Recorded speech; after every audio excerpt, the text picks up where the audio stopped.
আসসালামু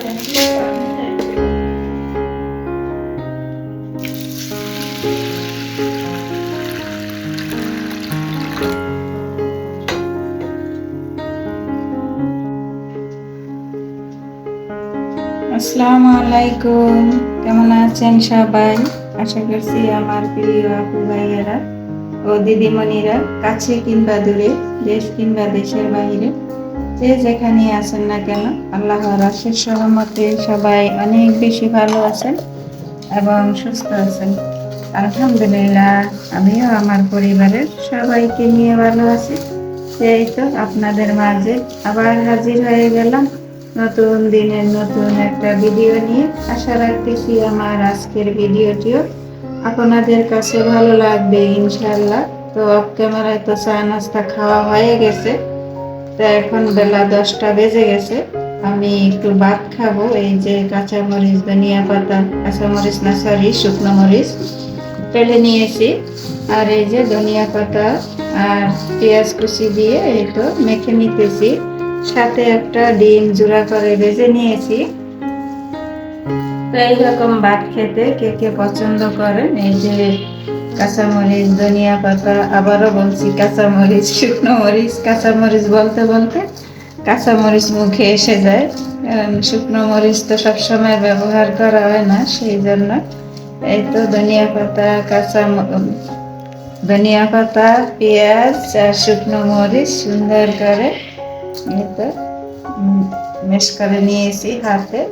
এখন একটু সরিষার তেল দিয়ে দেব। আজ কয়েকদিন ধরে এই খাবারটা খাবো খাবো, কিন্তু কাজের জন্য খাওয়াই হয় না। কাজ করতে করতে খাওয়ার সময় চলে যায়। তো এইরকম কার কার সাথে হয় চাইলে কমেন্টে জানাতে পারেন। একদিকে শীতের দিন, ছোট দিন, আরেকদিকে কাজ করতে করতে দেখা যায় আর খাওয়ার টাইম পাই না। অবশেষে দুপুরই হয়ে যায় আর খাওয়া হয় না। এখন এই তো কিছুটা ভাত ছিল রাত্রের, শুকনো ভাত, তো সেগুলো এখন আমি মেখে নেব। আর এই যে ডিম জোড়া করে নিয়েছি, একটা ডিম, সাথে এই তো সবকিছু দিয়ে মাখিয়ে ভাতটা খেয়ে নেব।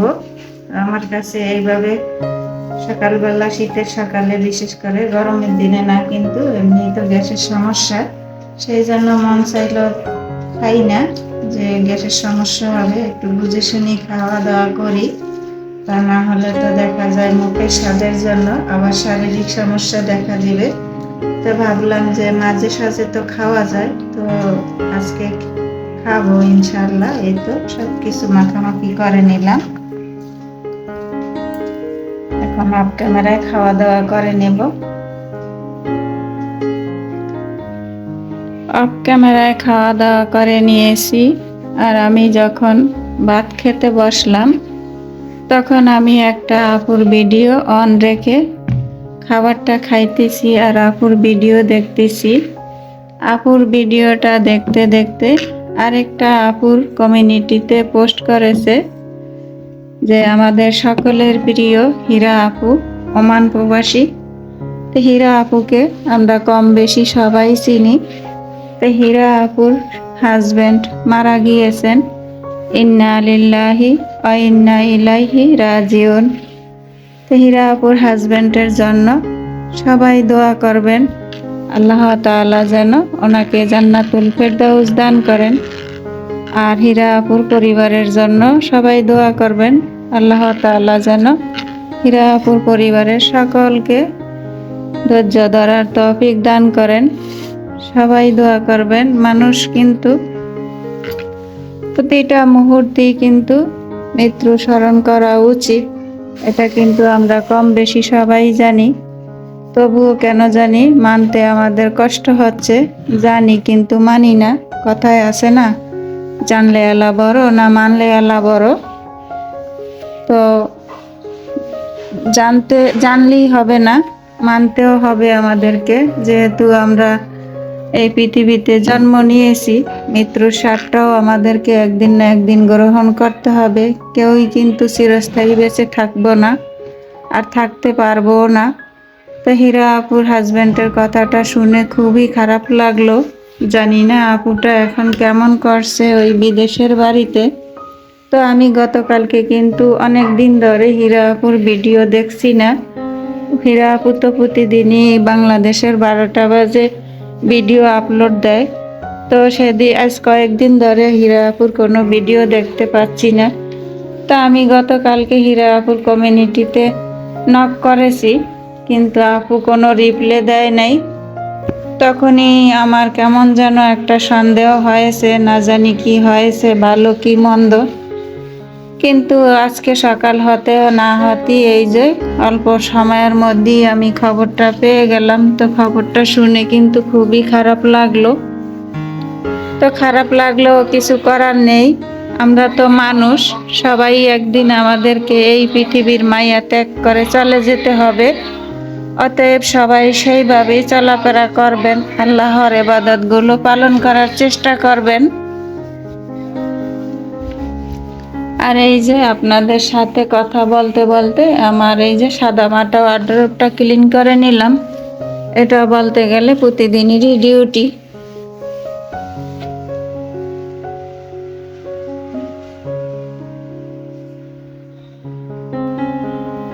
অফ ক্যামেরায় লাউ শাকগুলো কাটা বাছা করে নিয়েছি, একদম কষি, ভালোই লাগছে। তো কারো মৃত্যুর সংবাদ শুনলে না সেদিন আর কিছুই ভালো লাগে না, খুবই খারাপ লাগে। এভাবে তো সবাইকেই যেতে হবে, তাই না? আজ একদিন একদিন করে সবাইকে এই পৃথিবী থেকে বিদায় নিতে হবে, আর এটাই বাস্তব সত্যি। সবাই চেষ্টা করবেন আল্লাহর ইবাদতগুলো ঠিকভাবে পালন করার জন্য। অনেকেই এই আল্লাহ বা আল্লাহ, নবী, রাসূলের কথা বা হাদিস কোরআনের কথা অনেকেই পছন্দ করে না। এগুলা বললে ভিডিওতে ভিউই হয় না। আর দেখি যে বাজে কথা বলতে দুনিয়াবি যে সমস্ত কথা আছে সেগুলোতে ভালোই ভিউজ হয়।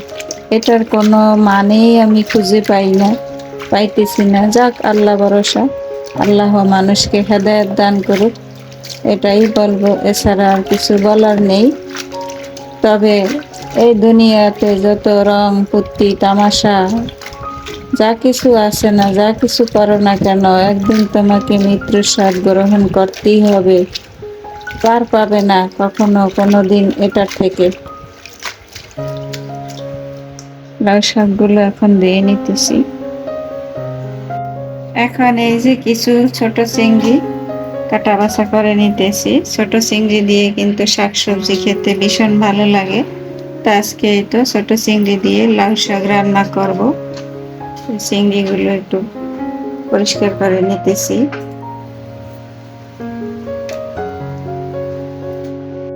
অফ ক্যামেরায় তো ডাল রান্না করে নিয়েছি, জলপাই ডাল, জলপাই দিয়েছি। তো মাঝে মাঝে কিন্তু ডালের সাথে জলপাই দিলে খেতে বেশ ভালোই লাগে। ডালটা হয়ে গেছে, ডালটা এখন নামিয়ে নেব। ডালটা অফ ক্যামেরায় নামিয়ে নিলাম, আর এই যে অফ ক্যামেরায় লাউ শাক রান্নাটা বসিয়ে দিলাম। এই তো হাঁড়িতে তেল দিয়ে তেল গরম করে পেঁয়াজ রসুনের পেস্ট দিয়ে ভেজে নিতেছি। আমরা মানুষ বেঁচে থাকার জন্য কত লড়াই করি, তাই না? দেশ বিদেশে সব জায়গায় মিলেমিশে লড়াই করতেছি শুধু একটু ভালোভাবে বেঁচে থাকার জন্য। আর এই ভালোভাবে বেঁচে থাকার মধ্যেই কিন্তু আমাদের ভালোবাসার মানুষগুলো মনের অজান্তেই হারিয়ে যায়। তো সেটা ভেবে কিন্তু সময় সময় অনেক খারাপ লাগে। আমার প্রিয় আপু ভাইয়ারা, দিদিমণিরা, আপনারা কে কে আমার সাথে এ পর্যন্ত আছেন জানি না। তো প্লিজ ভিডিও দেখা শুরুতেই সবাই একটা লাইক দিয়ে দেবেন, আর সবাইকে সাপোর্ট করবেন।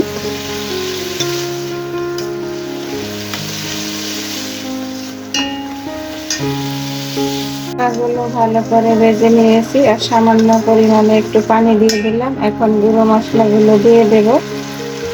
তো হীরা আপুর কথা ভাবলে খুবই খারাপ লাগে।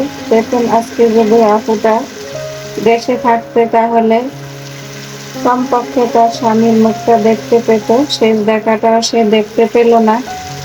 আর তার আশেপাশে প্রতিবেশী বলুন আর আত্মীয় স্বজন বলুন, কেউই তো নেই একমাত্র আল্লাহ পাক ছাড়া।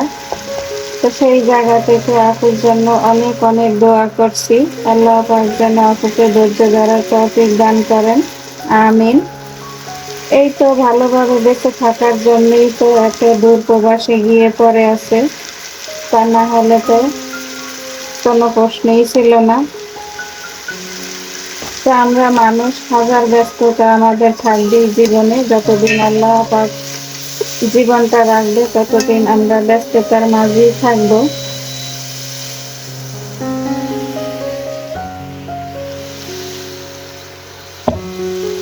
আমি এখানে দেখতেই পেয়েছেন সব ধরনের মশলা দিয়েছি আমার প্রয়োজন মতো যতটুকু লাগবে। আর এখন এই যে কুচো চিংড়ি আর চিংড়ি মাছের যে মাথা বলেন বা খোসা বলেন, সেটা কিন্তু আমি বেটে দিয়ে দিয়েছি শিলপাটায়। সেটা কিন্তু আমি পালাই নাই, এটা বেটে রান্না করে খেয়ে দেখবেন, তরকারি কিন্তু ভীষণ ভালো লাগে ভাবে ছোট চিংড়ির খোসা বেটে দিলে। এখন ভালো করে কষিয়ে নেব। এই তো চিংড়ি মাছগুলো ভালো করে মশলার সাথে কষিয়ে নিয়েছি। আর এখন দিয়ে দেব লাউ শাকের ডাঁটা আর কিছুটা আলু দিয়েছি সাথে। শাকের সাথে কিছুটা আলু দিলে খেতে বেশ ভালো লাগে, রান্নাটাও ভালো হয়। তো সেই জন্য কয়েকটা আলু দিয়ে দিলাম, ডাঁটা আর আলু এখন ভালো করে কষিয়ে নেব। আর যেটা বলতে চেয়েছিলাম, আমাদের হাজার ব্যস্ততার মাঝেও আমরা আল্লাহ পাককে স্মরণ করতে হবে, মৃত্যুর কথা স্মরণ করতে হবে। আর সেইভাবেই আমাদের সবাইকে চলাফেরা করতে হবে। সবাইকে যেন আল্লাহর হুকুম আহকামগুলো পালন করার তৌফিক দান করেন, আমিন।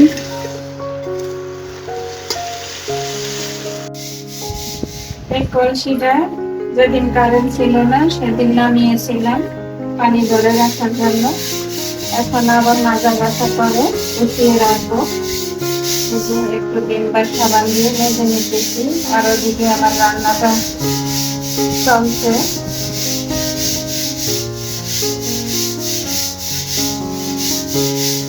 কলসিটা ধুয়ে এই যে আবার রান্নাটা দেখতে আসলাম। আমার এই যে ডাঁটা আর আলু কষানো হয়ে গেছে। এখন আমি লাউ শাকগুলো দিয়ে দেব।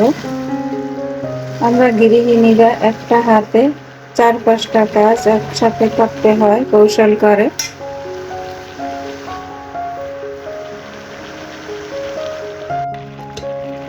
ক্যামেরার জলের পানি দিয়ে দিয়েছি। আর এই তো রান্নাটাও হয়ে গেছে। তো আমার আপু ভাইয়ারা, আমার কথার মধ্যে যদি কোনো ভুল ত্রুটি হয়ে থাকে তো ক্ষমা সুন্দর দৃষ্টিতে দেখবেন। আর আজকের ভিডিওটা এই পর্যন্তই, দেখা হবে আবার নতুন কোনো ভিডিওর মাধ্যমে।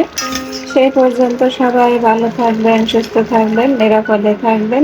আল্লাহ হাফিজ, আসসালামু আলাইকুম। এইদিকে নিপায়ে তো কাঁচামরিচ, কাঁচা পেঁয়াজ আর ধনিয়া পাতা দিয়ে সুন্দর একটা ভর্তা তৈরি করে নিতেছে। এই যে শিলপাটায় বেটে নিতেছে। ধনিয়া পাতার ভর্তা কে কে খেতে পছন্দ করেন চাইলে কমেন্টে অবশ্যই জানাতে পারেন। গরম ভাতের সাথে ধনিয়া পাতার ভর্তা কিন্তু বেশ লাগে। আর এইদিকে এই তো আমার লাউ শাক রান্নাটা হয়ে গেছে, মাশাআল্লাহ। এই তো দেখুন কালারটা একদম সবুজই রয়ে গেছে শাকের, ভালোই লাগতেছে। আর এই ধরনের ছোট কুচো চিংড়ি দিয়ে এই যে শাক সবজি খেতে আমার কাছে খুব ভালো লাগে শীতের দিনে। তো আমার ভিডিওটি আজ এই পর্যন্তই, দেখা হবে আবার নতুন কোনো ভিডিওর মাধ্যমে। সেই পর্যন্ত সবাই ভালো থাকবেন, সুস্থ থাকবেন, নিরাপদে থাকবেন। আল্লাহ হাফিজ, আসসালামু আলাইকুম।